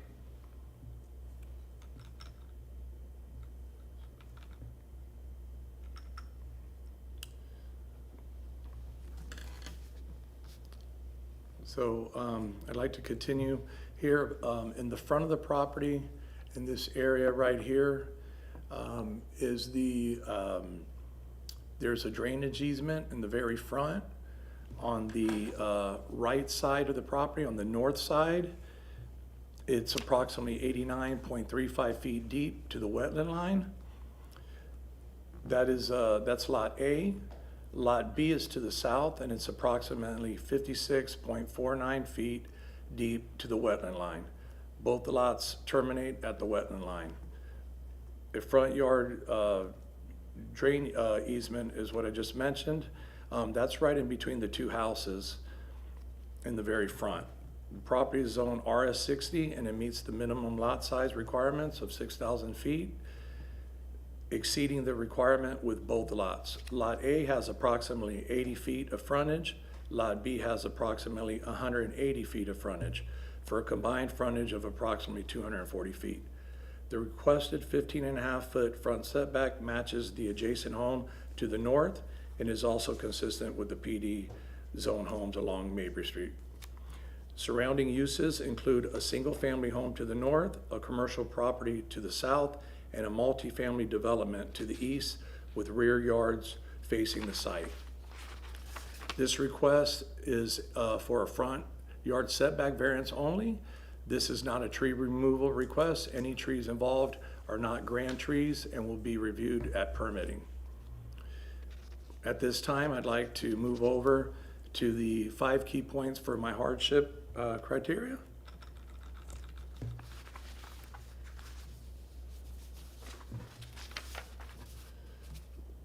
First one is criteria 1, unique physical hardship. The property is uniquely constrained due to its irregular shape, reduced lot depth, wetlands at the rear, and a front yard utility drainage easement, all of which significantly limit the buildable area compared to a typical RS60 lot. Criteria 2, hardship not self-created. The hardship was not created by the applicant. The lot configuration, wetlands, and drainage easement existed prior to ownership and prior to this variance request. Criteria number 3, no adverse impact on public health, safety, or welfare. The requested variance does not negatively impact public health, safety, or welfare. City departments have reviewed the request and have raised no objection. Criteria 4, consistency with code and comprehensive plan. The requested 15.5-foot front setback is consistent with the adjacent home to the north and with the nearby PD homes along Mabry Street. Facing the park, maintaining neighborhood character, and the intent of the zoning code. Criteria number 5, strict application of the 25-foot setback would impose an unreasonable hardship on this uniquely constrained property. Granting the variance allows reasonable use without granting special privilege or setting precedent. This concludes my presentation. I'm open for any questions or comments. Thank you. Okay. Is there anyone here to speak for or against? Okay, anything you want to add? Any questions from the board? Close the public hearing and open to discussion. I mean, this is definitely what a variance is for. Yes. It's up against a wetland. If you hold the 25-foot setback, there is, but not even, negative 5 feet on the south side and 5 feet on the north side, so, you know, it's essentially renders the lot useless. That would make it unbuildable. Well, you ready for a motion? Okay. Go. Move this variance request case VRB 26-30 for property located at 9408 Orange Grove to be granted as depicted on the plan site present at the public hearing for a reduced front yard setback from 25 feet to 15.5 feet based upon the applicant presenting competent and substantial evidence in the record and at the public hearing of this unnecessary hardship or practical difficulty when considering the 5 hardship criteria set forth in section 27-80 of the city code. I don't know why I always specifically that this is a vacant lot and it is definitely it's an irregular shaped lot, and I believe that, well, I shouldn't say I believe, but yeah, so basically it's an irregular shaped lot, and the applicant would like to move forward to what should I say? I guess access it. I mean, that's fine. I think you got it. Okay, all right. Yep, no, you got it. Okay. I'll second. Okay, we have a motion and a second. Any further discussion? If not, I'll call the question. All those in favor of the motion as stated signify by saying aye.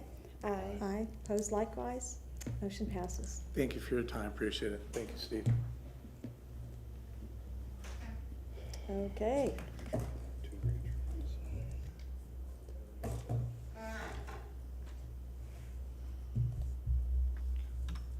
The next item on the agenda is VRB-26-31. The owner is Real C Construction LLC. The applicant is Aman Rodriguez. The property address is 8208 North Elmer Street. The zoning is residential single family RS50. The request is to remove a 36-inch live oak to construct a new single family home. The code section in reference is section 27-284.2.5. Permit for grand tree removal. Application required documentation, standards, and criteria for decision. Inspections, petition for review. Previous action is BLD-26-0519-843 for a single-family home.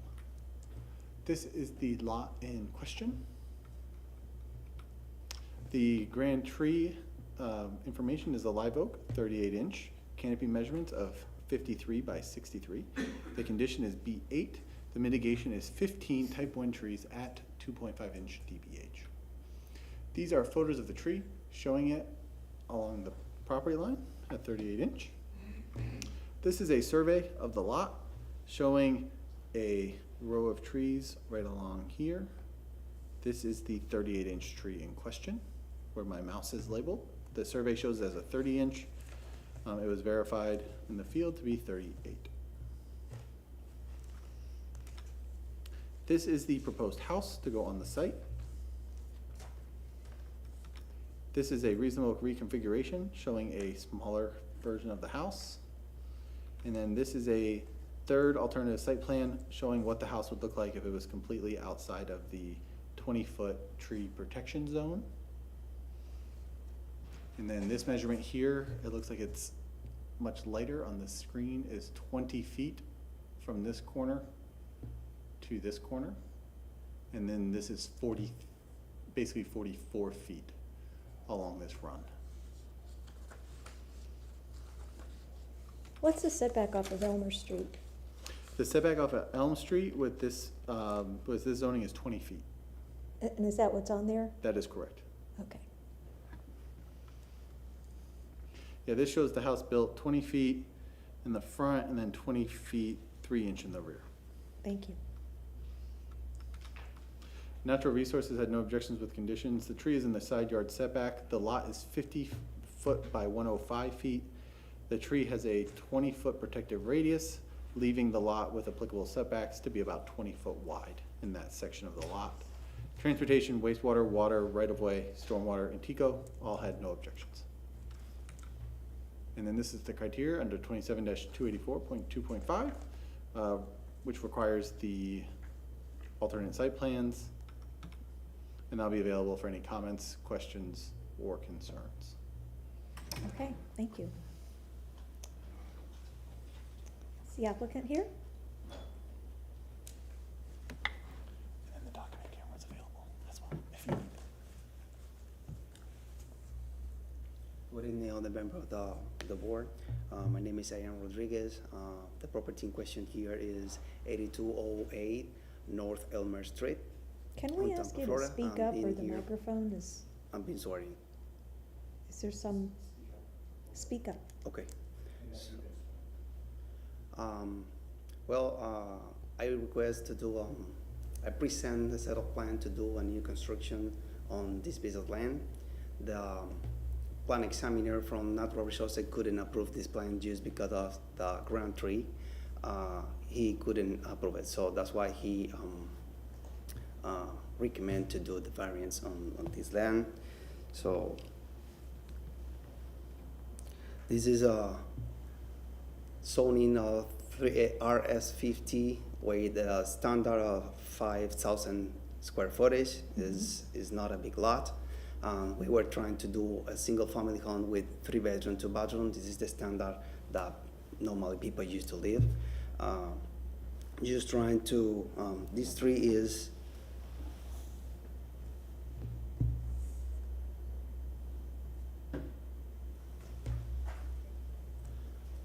as you see is on this side of the property, this is what we were presenting.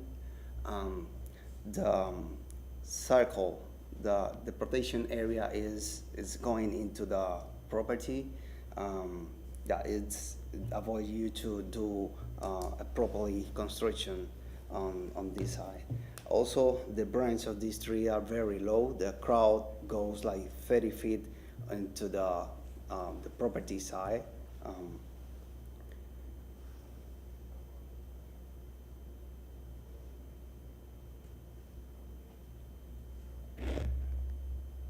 So this is the tree. As you can see, all the branches here are very low. Even if we do any construction on that area, we will need to cut all these branches, and also they say that it can imbalance the tree and can cause to fall down to the other side. Also, we were thinking on doing the root pruning, but it's the same situation. It can cause the damage of this root. As it is a big tree, it can fall to the opposite side as well. So that's why we were requesting to remove it. We present this alternative. The last one was the one that it could make sense for anyone because it's out of the protection area.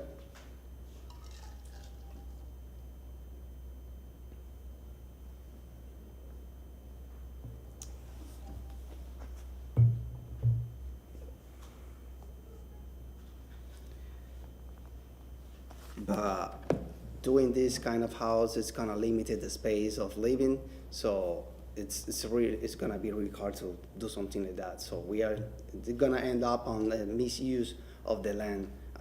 We cannot build a really a standard house on this property.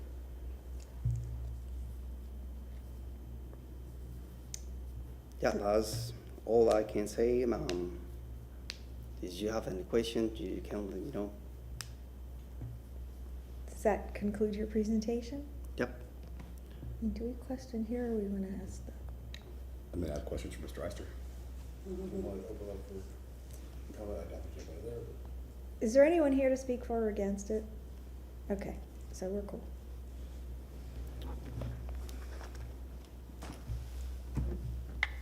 Hi, I would just like to hear your opinion on the pruning methods and process of construction of a residence that close to the tree. Would it harm the tree to a point that it could become a dangerous tree, or? So I can't speak to if it will become dangerous or not. Hazardous is the word we typically use. When I went and looked at the site, one of the concerns I looked at was I could already see the house that's in this photo is already existing. So with a footer and the soil volume, there is no soil volume on the backside of that tree. So with the new construction and the low limbs coming in on the side here that's being proposed, we know there's no root volume here because of the existing footer of the house. There's nothing under that house that tree wants. So any construction on this side is just gonna reduce any root volume that was there. Even say if we go 15 feet away, which is acceptable by city standards and tech standards, with root pruning or alternative construction, we're still losing the other 20 to 30 feet of canopy that extended over the lot. So it makes it a very hard, like even with this design here, it brings you out of the protective root zone, but you're still removing that whole portion of canopy that extends across the lot. Typically a mature tree, live oak can handle about 25%. This would be a good bit of that. Probably closer to 30 to 35. And then you add the construction on top of that. It makes it very difficult to maintain the tree, build a new house, and deal with the property next door with the already reduced area. which And is. all the other trees along that line are being removed, but they don't need permits? That is correct. So everything else along the property line is either cherry trees are exempt, the Judas tree is exempt, and then the oak in the rear is 6 inches. So all mitigation though will still be calculated and put on the permit. They will be required any lot trees along with any mitigation trees that can be planted on site. Mhm. And then the remaining amount will go towards the tree mitigation bank. Because of these small lots, we don't want to see 15 live oaks planted on them, you know. We'll probably see 2 or 3 trees go back here, and then the remaining balance go to the fund. So, It does. So odds are, pruning construction, it would become a hazardous tree. That is correct. Very good. Thank you. okay. You want to close the public hearing and hear from our board? Then, unless there's any rebuttal. Oh, I'm sorry, unless you have something you want to add. No. Okay. All righty. I mean, always we hate seeing trees go away. Yeah, you know how I feel about Grand Oaks, but there's, Yes, doesn't sometimes seem they're like there's a good solution here other than that. Yeah, and I mean, in addition, seeing how close it is to the neighboring property, if the tree continues to grow, I could see foundational issues even for Yeah. the neighbor. Exactly. I agree. So, Also, when I did all this process, and you were to call me, they were trying to do one application. Okay, we sort of already closed the public hearing, so we'd have to reopen it for you to add that, but thank you for your efforts. Okay, guys, got a motion to, Sure, I'll go for it. I move that the variance request for case VRB 26-31 for property located at 8208 North Elmer Street be granted as depicted on the site plan presented at the public hearing for the removal of a grand tree based upon the petitioner meeting the burden of proof with regard to the 6 factors determining that the tree's removal is set forth in section 27-284.2.5.T4 of the city code for granting tree removal, specifically that the evidence provided in the record showed that the existing tree will impact any effort to build on the site and could possibly damage the neighboring property as well. I'll second. okay, any further discussion? All those in favor of the motion as stated signify by saying aye. Aye. Opposed likewise? Ayes have it. Your motion passes. Thank you, Mr. Rodriguez. Okay, We're on to the last item of the Oh. agenda for tonight, yes? which is VRB 26-32. The owner is IG Real Estate LLC. The applicant is Maria and Ariel Concepcion. The property address is 8909 North Orleans Avenue. The zoning is residential single family, RS 50. The request is to remove a grand tree to construct a new single family residence.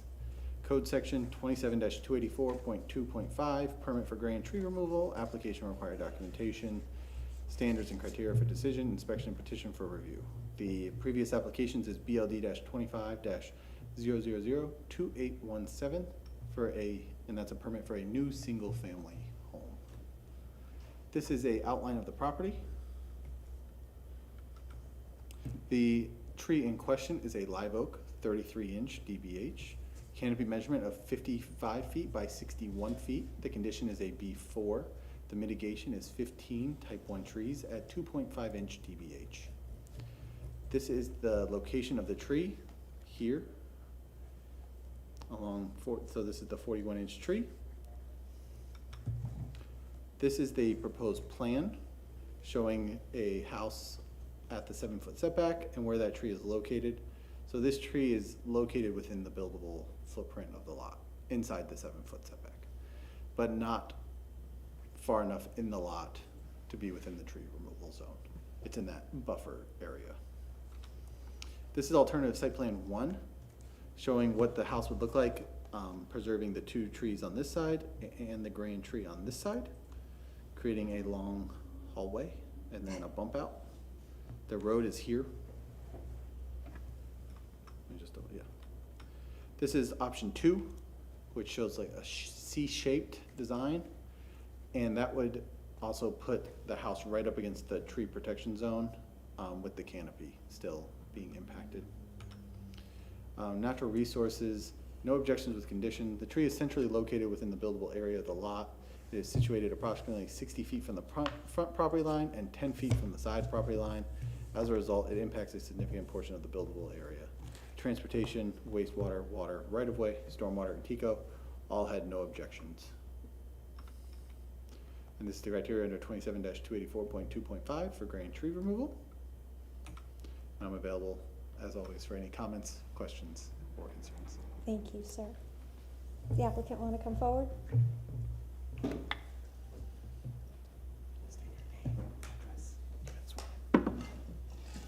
Good evening, members of the board. My name is Maria Concepcion, and I'm representing the property located at 8909 North Orleans Avenue, Tampa, Florida 33614. Is that your address? This is the address for the property, ma'am. No, I need your address. 2509 West High Avenue, Tampa, Florida 33614. Thank you. I have been duly sworn in. As this is the final case on the agenda, I'll be brief.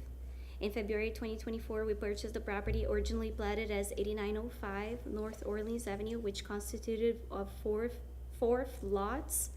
Pursuant to formal decision number FDN-24-102, approval was granted to subdivide one lot into 4 RS50 zoning lots with the intent of constructing single-family residences on each lot. During the site plan review process, which is the initial step for a building and permit application, it was determined that lots 13 and 14 corresponding to 8909 and 8907 North Orleans Avenue are significantly impacted by the presence of a grand oak tree. The tree is primarily located at 8909 with its canopy and root system extending into 8907. We're respectfully requesting a variance to allow the removal of this grand oak. This condition is unique and not self-imposed, as the tree existed prior to both the property purchase and the lot subdivision. We're committed to full mitigation and replacement in accordance to all applicable requirements for the removal of trees on both properties. Thank you for your time. This concludes my presentation. Do you have any photographs or anything that you can Yes, share with ma'am. us, please? This is the tree right here. And I have a closer picture as well. This would be about where the lot line is, and this would be 8909, and this is 8907. Okay, and there are no structures on any of those lots now? No, ma'am. Okay. Does that conclude your presentation? Yes, ma'am. Is there anyone here to speak for or against? I'm guessing you're with her and probably better not say anything. Okay, questions from the board? I'm gonna close the public hearing, make a motion. Come on, Todd. You've been.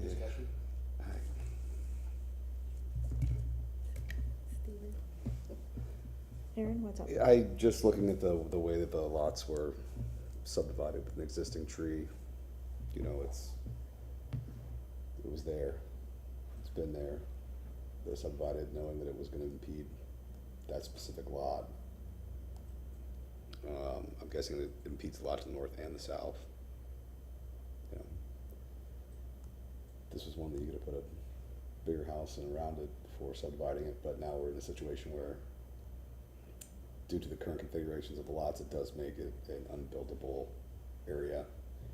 You know, I haven't seen much precedence of this in the past, so I can't speak to anything that's been done in the past, but it's too bad that this is the situation that we're currently in, but here we are.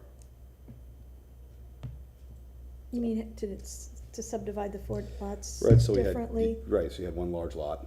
Mm-hmm. We turned it into 4 lots. Mm-hmm. We built 2 of the 4, and now we have 2 left that are now impeded by this tree. It could have been looked at prior to the subdivision. Instead of making 4, you could have made 3. 3 instead of. And saved this one. You know, I don't know how many other grand oaks were on the property, and if there's been any other variances for grand trees on this property prior for the other lots, but you know, we're kind of bound by what we have here. I'm just stating that it's It's unfortunate. It's unfortunate. I think this one, you know, with some additional planning could have really been an asset to the properties. I don't disagree with you. I don't disagree either. I don't disagree either, but I think we are where we are right now. And it definitely makes that lot unbuildable. That it does. It's definitely, I mean, centrally located, I don't know. Yeah, from the right of way, it probably would have been still centrally located on whatever lot they went side to side, so. Yeah, I mean, my statement's more, I guess, It's sad. in a Yeah. broad, No, I understand. hopeful, if anyone is also listening in future developments, to maybe think about the beauty and benefit of having some nice tree canopy on your lot. I agree. I absolutely. I'm not making this motion. I'll make it, I just want to make it. Okay. Okay. All right, I move for the variance request for case VRB 26-32 for property located at 8909 North Orleans Avenue be granted as depicted on the site plan presented at the public hearing for removal of the grand tree based upon the petitioner meeting the burden of proof with regard to the 6 factors of determining tree removal as set forth in section 27-284.2.5 T4 of the city code for granting tree removal, specifically that the evidence provided in the record showed that the location of the tree on this lot is right in the middle and makes the lot practically unbuildable. We have a motion. Is there a second? Second. Any further discussion? All in favor of the motion as stated signify by saying aye. Aye. Aye. Opposed likewise? Okay, the ayes have it. Thank you. Thank you, ladies and gentlemen. I'm not happy about it. No. We're bound by this, you know. Do we have any further action items? We stand adjourned.